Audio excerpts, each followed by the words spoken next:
Estoy desarrollando una serie que le he llamado la arquitectura de la oración. Debemos comprender que orar genera esa conexión, esa conectividad con Dios como nuestro Padre. Y Jesús, les vengo enseñando hace ratos, dijo o les contó una historia acerca de la necesidad de orar siempre y no desmayar. Pero luego los discípulos también le dijeron: Maestro, enséñanos a orar como Juan enseñó a sus discípulos.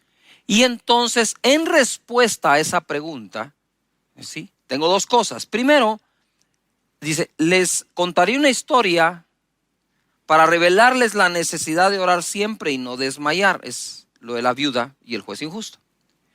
Luego estos dicen: ¿podrías enseñarnos a orar como Juan enseñó a los discípulos? Eso me dice a mí que a orar se aprende. Y una persona me dijo: a orar se aprende orando. Pero no es suficiente. ¿Cómo así? No es suficiente. Si Jesús dijo cómo se ora, debemos aprender de él, el máster en oración Jesús, cómo orar. Porque las oraciones al final se miden por sus resultados, ¿verdad? Es decir, si tuviéramos que ponerles los KPIs, como dicen hoy en la administración moderna, a la oración, sería cuál ha sido el resultado de tu oración, ¿verdad? Por ejemplo, las personas que dicen: he estado orando por años y no veo la respuesta. ¿Será que tendríamos que profundizar un poco más para descubrir si estamos cometiendo algún error o estamos dejando algo a un lado cuando oramos? Como les decía, a veces no es que el tiempo de que se cumpla la respuesta de tu oración llegue, sino no se ha cumplido el tiempo de la insistencia delante de Dios para que ese tiempo venga. Entonces mira lo que dice Jesús en Mateo 6:8. Después de decirles que orar tiene recompensa, dice: vosotros pues oraréis así: Padre nuestro que estás en los cielos, santificado sea tu nombre. Venga tu reino, hágase tu voluntad como en el cielo, así también en la tierra. El pan nuestro de cada día, dánoslo hoy. Y perdona nuestras deudas como también nosotros perdonamos a nuestros deudores. Y no nos metas en tentación, mas líbranos del mal, porque tuyo es el reino y el poder y la gloria por todos los siglos. Amén. Lo primero que empecé a desarrollar es esa parte donde dice: Padre nuestro que estás en los cielos, santificado sea tu nombre. Lo voy a retomar y desarrollarlo. Para empezar, el hecho de que Jesús le haya dicho a los discípulos: ustedes van a orar así, Padre nuestro, los asombra. A ti y a mí ya no, porque hace 2000 años que venimos oyendo esto, se pasa por generaciones, pero no meditamos en cuándo se inició. Por ejemplo, ¿por qué nos damos la mano? No sé cuándo se inventó eso de darnos la mano para saludarnos. Yo viví la época en que nos empezamos a saludar de besito en la mejilla, ¿verdad? Hoy la gente se saluda, no sabe cuándo empezó y por qué. ¿Sabían ustedes que es costumbre de reyes darse la mano izquierda? Dice: ¿por qué la izquierda? Porque es la mano más cerca al corazón, dicen ellos. Bueno, son costumbres, las tenemos. Y orar y decir: Padre nuestro, Dios es mi Padre, papito, se ha vuelto una costumbre sin saber de dónde viene. Pero el pueblo de Israel no le llamaba a Dios Padre. De hecho, a Jesús lo crucifican cuando le dicen: ¿eres tú el Hijo de Dios? Y él le dijo: ¿tú lo has dicho? Sí, soy Hijo de Dios. Muy bien, blasfemia has dicho, crucifíquenle. Entonces, cuando Jesús le dice a los discípulos: ustedes van a orar así, Padre nuestro, ellos dijeron: wow, Jesús nos está enseñando a decir una blasfemia. Porque para aquel entonces, hace 2000 años, por favor, ubiquémonos en ese tiempo, eso no se hacía.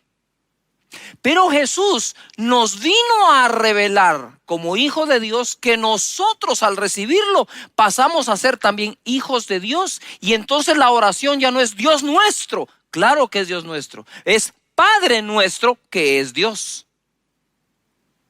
Es nuestro Dios y nuestro Padre. Subo a mi Dios y vuestro Dios, a mi Padre y a vuestro Padre, dijo Jesús.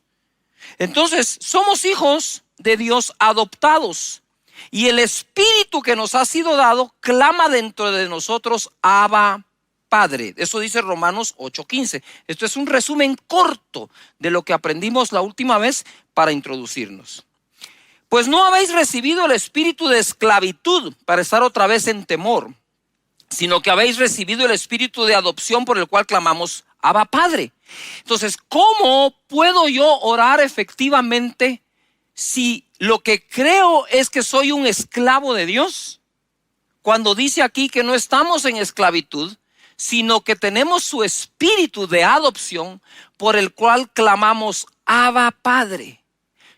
Tú sabes que si una persona adopta a un niño desde muy bebé, es fácil que él desarrolle el hábito de llamar papá y mamá a la pareja con quien vive. Sin embargo, si tú tomaras a una persona, a un niño o un joven un poco más adulto, digamos 12, 13, 15 años, 10, no sé, le va a costar mucho trabajo decirle papá a esa persona, porque al quedar huérfana, tuvo papá, tuvo mamá, obviamente lo más probable, vivió con ellos, y ahora esa nueva conexión le va a costar mucho.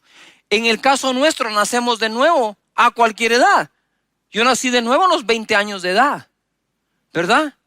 Debido a que no viví con mi papá, a mí no me costó mucho trabajo reconocer a Dios como papá y llamarlo padre. Pero a otros podría ser que les cueste, ¿verdad? A nosotros los pastores a veces nos llaman como que somos el mini padre de la fe, porque Abraham es el padre de la fe, ¿verdad? Y dicen, es mi padre en la fe, es mi padre en el Señor, como Pablo también él lo era con los discípulos. Y yo le digo, por lo menos a mis discípulos, miren, aquí cuidadito con eso, porque su servidor no quiere usurpar el lugar de tu papá carnal en la sangre, mucho menos de tu Padre celestial. Yo con todo gusto los puedo formar en algo, puedo discipularlos, qué bueno que me miren así, y es obvio porque uno mira a sus ovejas como que fueran hijos, los hijos en la fe. Pero ojo, Padre celestial, Padre nuestro que estás en los cielos, de ese Padre es del que estoy hablando ahora. El Espíritu clama dentro de nosotros, Abba, Padre. Sin embargo, cuando nosotros, dije yo, adoptamos un niño natural, podemos darle nuestro apellido, podríamos ponerlo dentro de nuestros herederos, podríamos pagar sus estudios, podríamos amarlo, abrazarlo, darle todo lo que ustedes quieran, pero lo que no podemos hacer es darle nuestra sangre. Sin embargo, cuando Dios nos toma por hijos adoptivos, nos adopta, nos hace una transfusión de su espíritu. Dice Gálatas capítulo 4, verso 6. Y por cuanto sois hijos, Dios envió a vuestros corazones el espíritu de su Hijo, el cual clama, Abba, Padre. Ojo, el espíritu de su Hijo, el cual clama, Abba, Padre. Lo que me está diciendo acá es que Jesús así lo llamaba. Ustedes saben que Jesús nunca llamó a Dios por uno de sus nombres. Nunca le dijo Jehová, nunca le dijo Yahvé, nunca dijo eso. Dijo, mi Padre, Padre, yo sé que me oyes, mi Padre, vuestro Padre, nuestro Padre. Platicaba con un amigo mío y conversando le decía, mira, cuando yo te escucho predicar, somos muy amigos, le digo, siempre estás hablando de Jehová aquí, Jehová allá, lo cual es bueno, yo lo hago también, él es Jehová, claro. Pero yo le digo, ¿qué tanta revelación tienes tú que eres su hijo? Claro, me dijo. Y entonces, ¿por qué no lo llamas padre? Ojo, no juzguen antes de terminar de escuchar. ¿Quién de ustedes llama a su padre por su nombre? Aun cuando lo sabe. A mí mis hijos no me dicen Cash, ¿verdad? Me dicen papá, viejo, tata, daddy, qué sé yo. Pero no usamos el nombre normalmente. A tu mamá le dices mamá. Tú no llegas a la casa y ¿qué onda, Miriam? No, ¿verdad? Mamá, ¿verdad? Mamá. Es como la llamas. Igual, por eso dice que el Espíritu del Señor dentro de nosotros clama a Abba, Padre, nuestro Padre. Es un Padre sin comparación. Ya voy entrando, ¿verdad? Pedid y se os dará, buscad y hallaréis, llamad y se os abrirá. Estoy en Mateo 7, 8 ahora. Porque todo aquel que pide recibe, y el que busca halla, y el que llama se le abrirá. ¿Qué hombre hay de vosotros que si su hijo le pide pan le dará una piedra? Que si le pide un pescado le dará una serpiente. Pues si vosotros siendo malos sabéis dar buenas, dice, dádivas a vuestros hijos, cuánto más vuestro Padre que está en los cielos dará buenas cosas a los que le pidan. Mientras no tengamos esa revelación clara que nos lleva a una relación y una interconexión con Dios como nuestro Padre, es muy difícil desarrollar doctrinas saludables alrededor o en nuestra vida. Mira lo que dice tercera de Juan 1:2. Amado, aquí está hablando Juan a uno de sus discípulos como que fuera su hijo. Y le dice, amado, yo deseo que tú seas prosperado en todas las cosas y que tengas salud así como prospera tu alma. La salud, el bienestar, la bendición, la prosperidad son los buenos deseos de un padre para sus hijos. No es cuestión de si a ti o a mí nos gusta o nos interesa pedírselo. Una cosa es pedírselo y otra cosa es aceptar que a él le agrada dárnoslo. Una cosa es que el niño le pida comida al papá y otra cosa es que el niño dude si el papá le quiere dar comida. Una cosa es que el niño le pida al papá ropa, ¿verdad? Y otra cosa es que confíe que no le va a faltar nada. Cuando nosotros empezamos, entonces, Padre nuestro, ¿qué es lo que te quiero decir acá? Ese Padre nuestro, estaba orando hace unos días y estaba allí en esa parte del Padre. Eres mi Padre, eres mi buen Padre. Por eso es que el bien y la misericordia me siguen a mí todos los días de mi vida. Nuevas son tus misericordias cada mañana. Yo sé, Señor, que aún mientras duermo tú provees. Seguramente lo que hiciste anoche por mí, hoy me lo revelarás, me lo harás saber. Gracias porque eres el Padre a quien yo le puedo pedir. Y si yo siendo malo a mis hijos les doy, ¿cuánto más tú, Señor, no darás a este tu hijo lo que necesita? Gracias, Padre. Y cuando yo estaba ahí, orando, quise cambiar un poco esto un día. Y no les voy a mentir, estaba afanado por algunas cosas, preocupadón.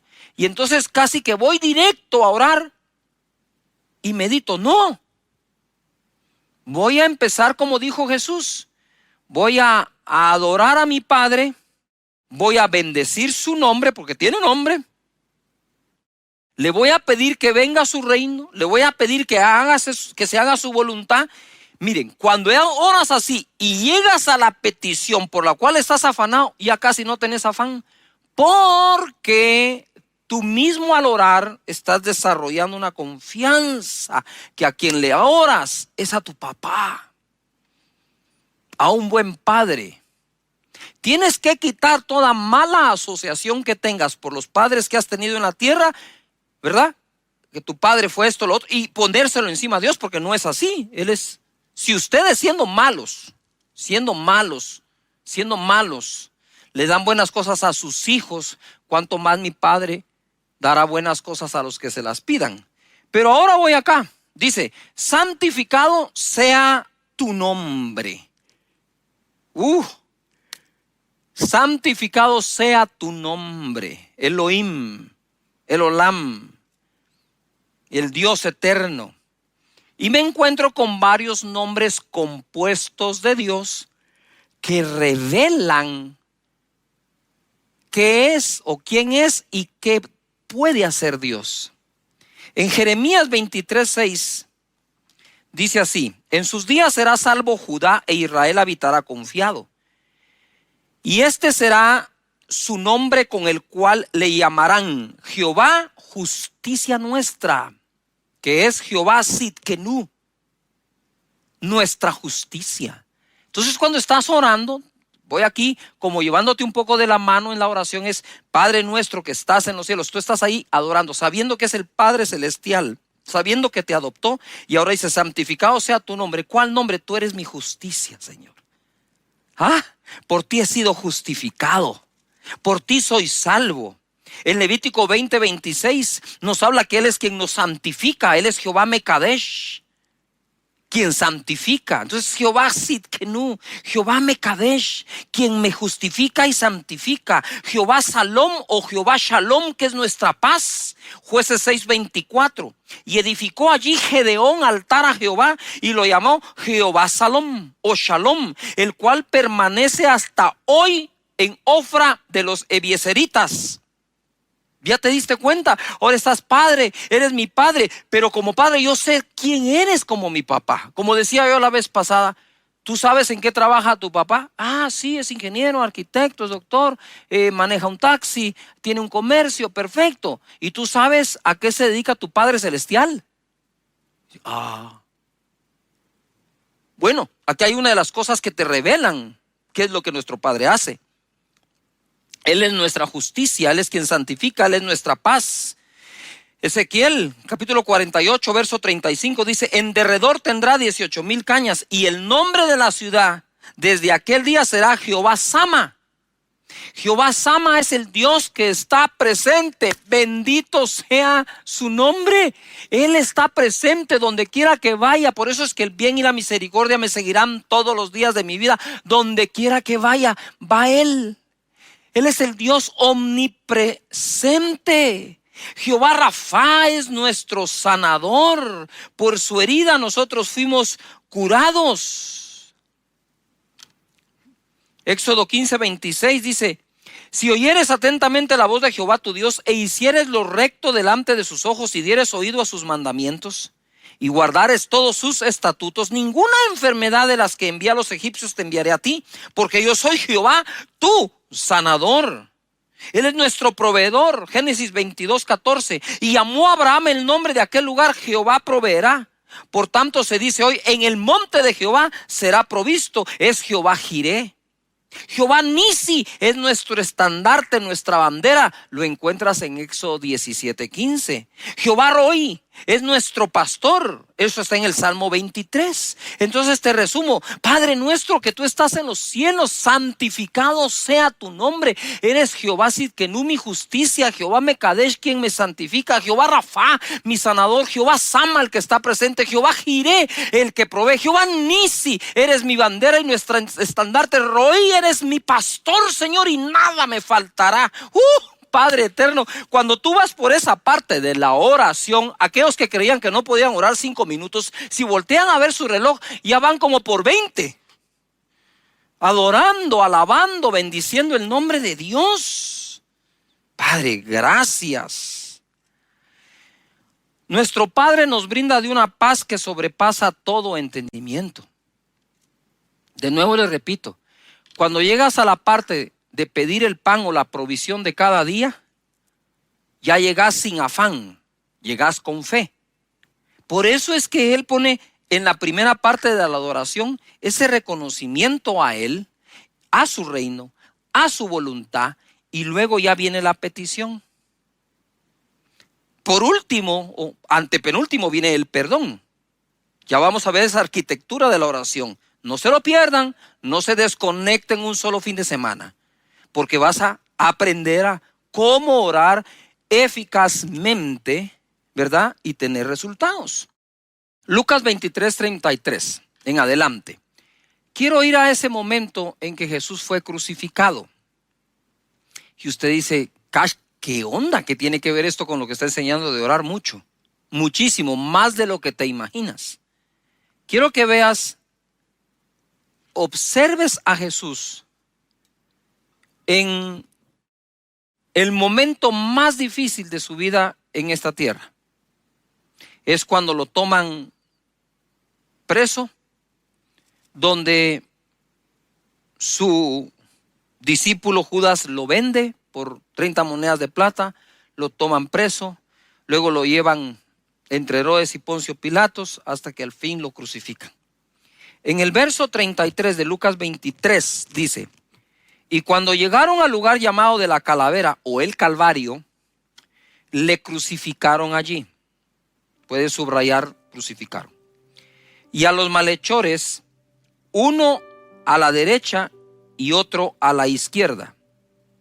Y Jesús decía, escucha bien, Él está crucificado. Está crucificado. Los clavos ya traspasaron sus manos, su costado. Está crucificado, sus pies. Está crucificado, tiene la corona de espinas. Y crucificado dice, Padre, perdónalos, porque no saben lo que hacen. Y repartieron entre sí sus vestidos echando suertes. Repartieron los vestidos. Y el pueblo estaba mirando, y aún los gobernantes se burlaban de él, diciendo, a otro salvó, sálvese a sí mismo, si este es el Cristo, el escogido de Dios. Los soldados también le escarnecían, acercándose y presentándole vinagre, y diciendo, si tú eres el rey de los judíos, sálvate a ti mismo. Había también sobre él un título escrito en letras griegas, latinas y hebreas: este es el rey de los judíos.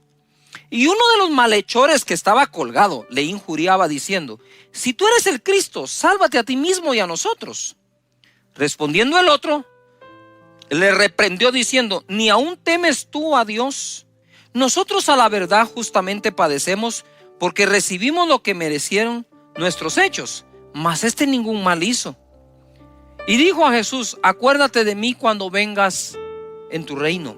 Entonces Jesús le dijo, de cierto te digo que hoy estarás conmigo en el paraíso. ¡Wow! Cuando era como la hora sexta, hubo tinieblas sobre toda la tierra hasta la hora novena. Y el sol se oscureció, y el velo del templo se rasgó por la mitad. Entonces Jesús, clamando a gran voz, dijo, Padre, en tus manos encomiendo mi espíritu. Y habiendo dicho esto, expiró. Quiero que pongas atención acá. Jesús está teniendo un sufrimiento básicamente corporal. Primero, Él lleva sobre su cuerpo nuestros pecados. Por su herida fuimos nosotros curados. Eso es cuando pegan en su espalda con el látigo y arrancan su carne. Es clavado. Emocionalmente está entre dos malhechores, siendo juzgado él como que fuera uno. Y cosa curiosa, el que está claro que él es justo y no debería estar ahí es uno de los malhechores. Es el que le dice al otro, hey, tú, le dice, deja de hablar así, porque nosotros merecemos eso, pero él no. Él ninguna obra mala ha hecho, ¿verdad? Y tú no ves a Jesús en la cruz peleando con nadie. Lo primero que dice Jesús es, Padre. ¿Qué dijo? Escríbelo en el chat. ¿Qué dijo? Eso. ¿Qué dijo? Padre. ¿Cuántas conversaciones tuvo Jesús con su Padre? Y digo, Señor, ¿tuviste esta otra conversación con el Padre? Padre, le dijo, perdónalos. No saben lo que hacen.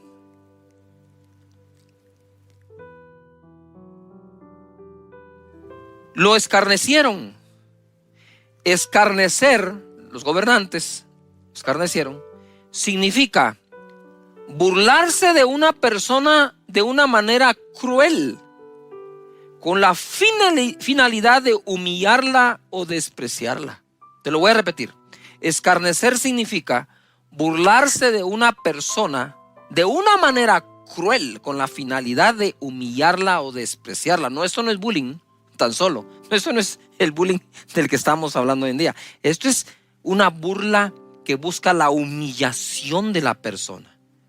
Injuriar significa ofender a alguien con hechos o insultos, atentando contra su dignidad, honor, credibilidad, especialmente cuando se hace injustamente.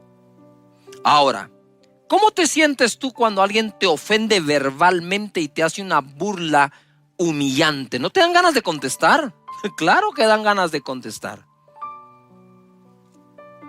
Pero dice la Biblia que él enmudeció y no abrió su boca. Y como cordero fue llevado al matadero delante de sus trasquiladores.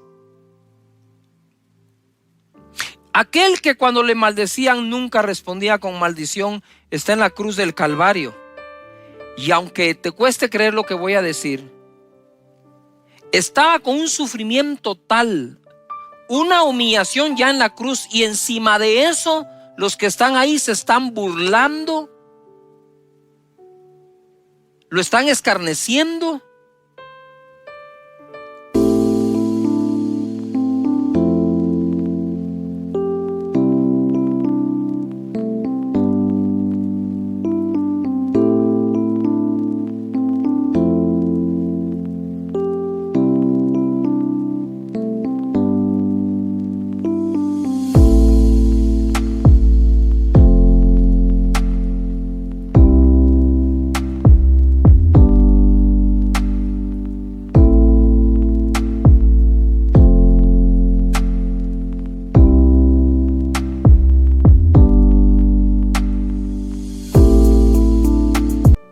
Era como para contestarle. Sin embargo, le dice: Padre, perdónanos, no saben lo que hacen. El malhechor, muy irónicamente, le dice: ¿por qué no te salvas tú y a nosotros? Los gobernantes, pues si es el rey de Israel, ¿por qué no se baja de ahí? Si a tantos que salvó, que se salve él también. O sea que aparte del dolor, en medio de ese sufrimiento tan fuerte, insultos de ese tamaño, cualquiera respondería fuerte, atacante de regreso. Sin embargo, Jesús vuelve a decir: Padre, en tus manos encomiendo mi espíritu. En medio de tanto dolor, Jesús estaba en perfecta paz. Pero ¿de dónde sacó Jesús tanta paz? Mateo 26:36 dice así: entonces llegó Jesús con ellos a un lugar que se llama Getsemaní, y dijo a sus discípulos: sentaos aquí entre tanto que voy allí y oro. Ahora sabes por qué cité lo otro. Porque Jesús, quien nos enseña a orar, en su momento más duro, dio la muestra más grande del resultado que trae orar eficazmente. Y dice: oró, y tomando a Pedro y a los hijos de Zebedeo, comenzó a entristecerse y angustiarse en gran manera. Ponga atención. Se está entristeciendo y está entrando en angustia en gran manera. Entonces Jesús les dijo: mi alma está muy triste hasta la muerte. Quedaos aquí y velad conmigo. Yendo un poco adelante, se postró sobre su rostro orando y diciendo: Padre mío. ¿Ves por qué estoy tratando? Como decimos en Guatemala, me estoy haciendo un queso para revelar esto, la importancia de que la oración eficaz comienza reconociendo que Dios es nuestro Padre y el que nos escucha es Él. Y dice: Padre mío, si es posible, pasa de mí esta copa, pero no sea como yo quiero, sino como tú.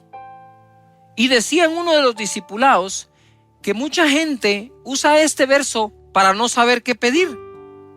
Jesús sí sabía, Jesús sabía lo que tenía que hacer. Jesús debía llegar a la cruz para redimirnos de nuestros pecados y darnos salvación, vida eterna y hacernos nacer de nuevo. Él sabía que era eso. Pero la angustia y la tristeza que tenía, dice que estaba entristecido hasta la muerte. Lo estaba haciendo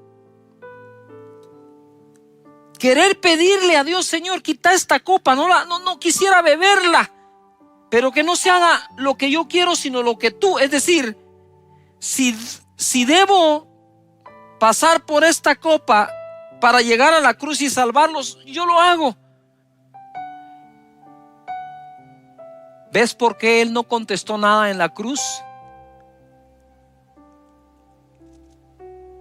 Porque en lugar de hablarlo con los reos, con los soldados romanos, con los que lo maltrataban, lo escupían, arrancaban sus barbas, lo habló con su Padre. A veces hablamos tanto con los hombres porque hablamos poco con nuestro Padre. Y él habló con su Padre en Getsemaní.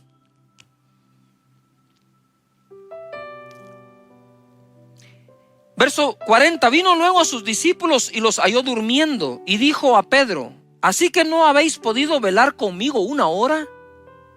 Velad y orad para que no entréis en tentación. El espíritu a la verdad está dispuesto, pero la carne es débil.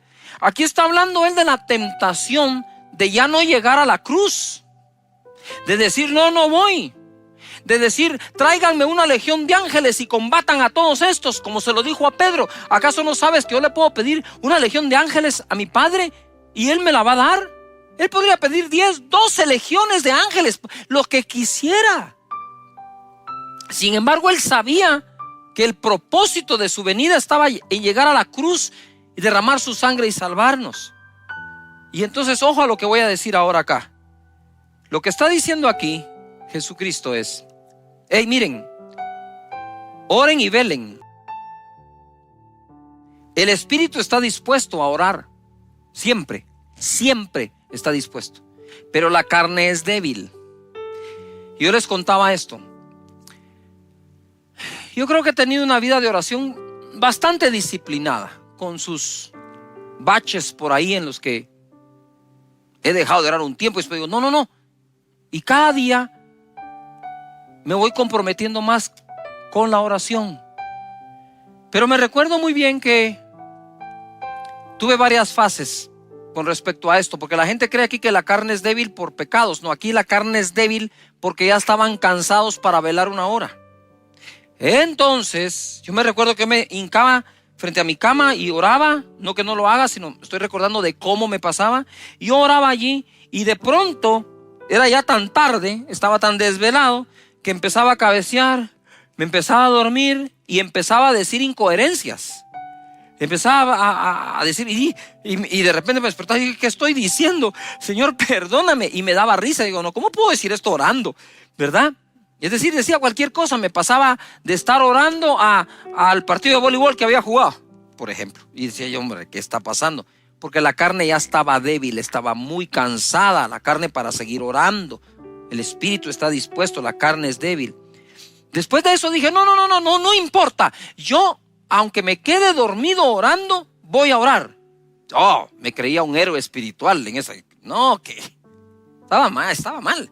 ¿Por qué estaba mal? Simplemente porque en lugar de estar diciendo, aunque me quede dormido orando, yo voy a seguir orando. ¿Por qué no oro cuando no me voy a quedar dormido? ¿Por qué no busco las mejores horas de energía de mi cuerpo para que mi espíritu que está dispuesto a orar ore? Entonces le dice, hey, velen y oren para no entrar en tentación. Les cuento que el espíritu está...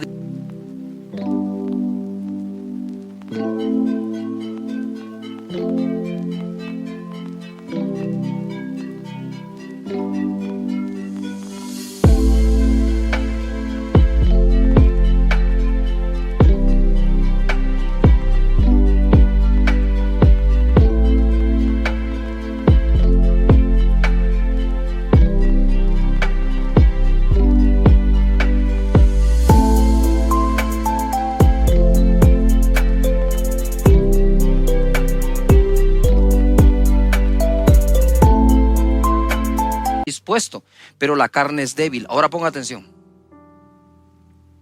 Y si Jesús no ora en Getsemaní, ¿cómo hubiera respondido en el Calvario? Yuhu. Jesús respondió como lo viste en el Calvario, porque todo el afán que lo estaba capturando, la tristeza, la angustia, sentirse morir, sudó gotas de sangre de la angustia. Todo eso lo dejó en Getsemaní. Y no te quiero decir que tú debes tener tu Getsemaní porque te espera una cruz, no. Pero hablando de un lugar privado para orar, debes escoger tu Getsemaní. ¿Cuál es tu Getsemaní? ¿Tu dormitorio? ¿La sala cuando no hay nadie? ¿El jardín de la casa? ¿El carro? Pero debes escoger un Getsemaní para hacerlo. Dice Filipenses: por nada estéis afanosos, antes bien hacer notorias vuestras peticiones y rogativas con acciones de gracias, y la paz que sobrepasa en todo entendimiento guardará vuestro corazón y vuestros pensamientos. ¿Qué es lo que nos está diciendo aquí el apóstol? Que eso es lo que hizo Jesús en el Getsemaní.